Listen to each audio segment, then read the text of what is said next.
South African billionaire mining magnate Patrice Motsepe was elected unopposed as the new Confederation of African Football President last Friday.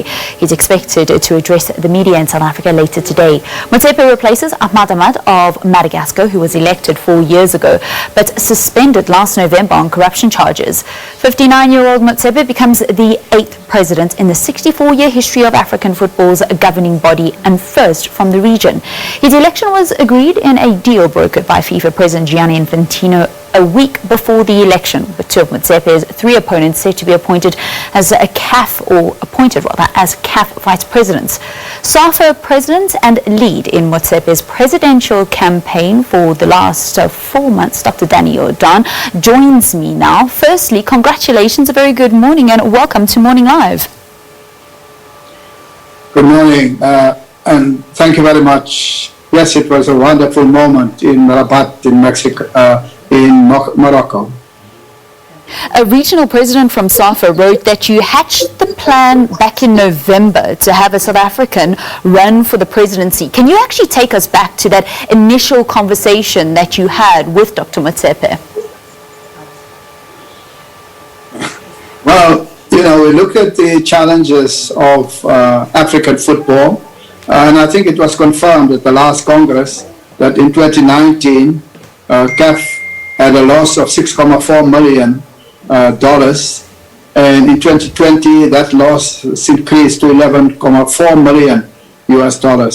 So CAF has been suffering huge losses. Secondly, you know that you cannot see any African football on South African broadcast channels, neither women's football on South African broadcast channels. And that means there's no broadcast revenue for CAF. We then said we need to approach Patrice Motsepe, who has both football and a business background. And when I spoke to him the first time, he asked me, saying, look, would you go to the university and ask the professor to become a principal of a primary school? So clearly he thought that this was not a job for him. And I said to him, well, the principal of this primary school is recognized throughout the world. If you land in any country, the head of state wants to see this principal of the primary school. It is a job with significant importance on the African continent.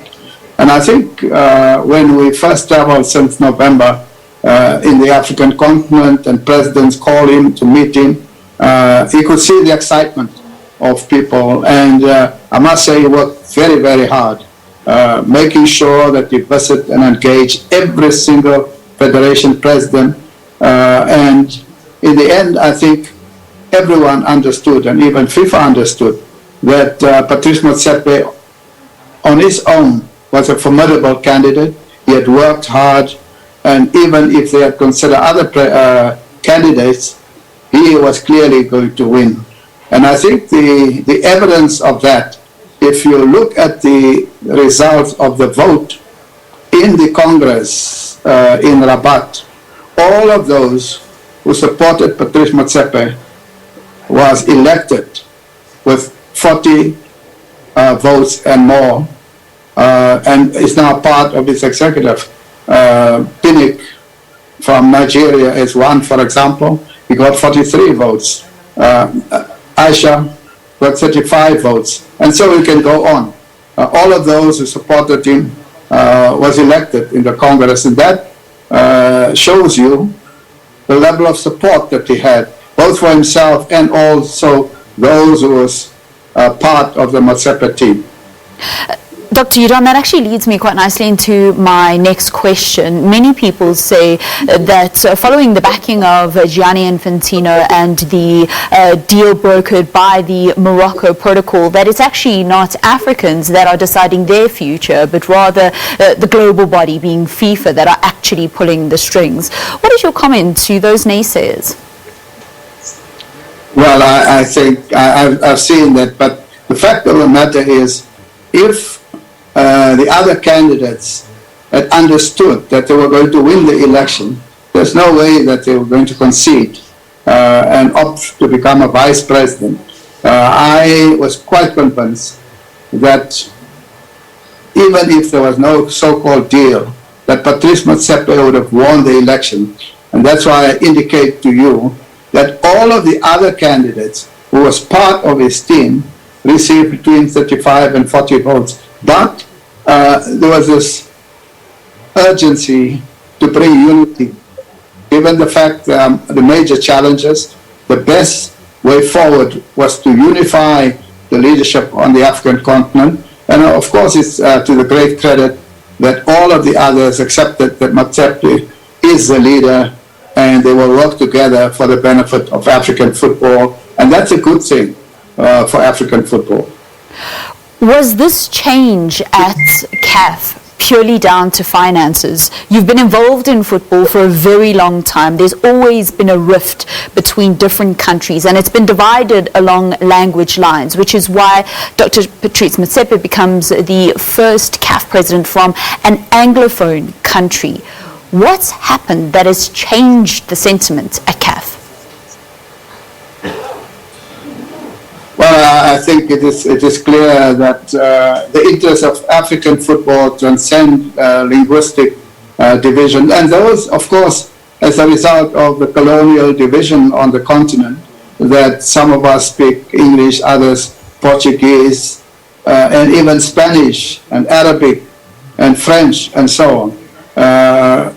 And so we need to transcend those differences. It's artificial. And therefore, Patrice was very clear in the initial stage that he's going to visit each and every country. And it is not by coincidence that the first countries that he went to visit was in West Africa, was Togo, Benin, Burkina Faso, Guinea, Conakry. Those are all Francophone countries. And that indicates to them that I'm not only a South African candidate, I'm not only an English-speaking candidate, I'm an African candidate. I want to work in the interest of the entire African continent.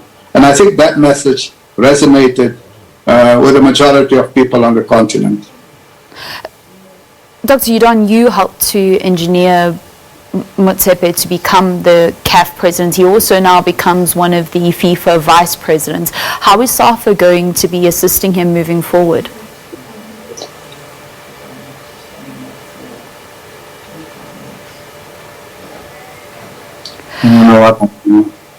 Perhaps you just broke up and you weren't able to hear the question, so I'm going to try again. Dr. Jordaan, Motsepe now becomes a FIFA vice president. What have been the discussions around managing his time and his effort, and how are SAFA going to assist him? Well, I think SAFA is but one of 52 member countries. It's not how SAFA manage him, but how we manage all the 54 countries who are now members of CAF. And the only thing that we can do is what we have done from the beginning, is to be supportive of his program, of his initiatives. We can merely support. But I think it is a great credit to South Africa and South African football. You know that South Africa was a founder member of CAF, together with Egypt, Sudan, Ethiopia, and all of them. The first president was Egyptian, the second one was Sudanese, Halim, the third one was Ethiopian, Tasema, and it's been a long break since 1988 when Tasema stepped down and Ayatu became the president and was there for 29 years as president, that now the last member who was a founder member of CAF South Africa has the opportunity to present a president to the African continent, and we could not find a better candidate than Dr. Patrice Motsepe. On a personal level, Dr. Jordaan, you pitched the idea to the NEC, you ensured that 4 other countries got behind the nomination of Dr. Patrice Motsepe so that he could get onto the ballot sheet, and you campaigned tirelessly in the middle of a pandemic through the holiday periods. Why was this so important to you? Well, I think it is the executive of SAFA, and they set a cause and an ambition far greater than themselves, either as individual executive members of SAFA or as a collective of SAFA executive.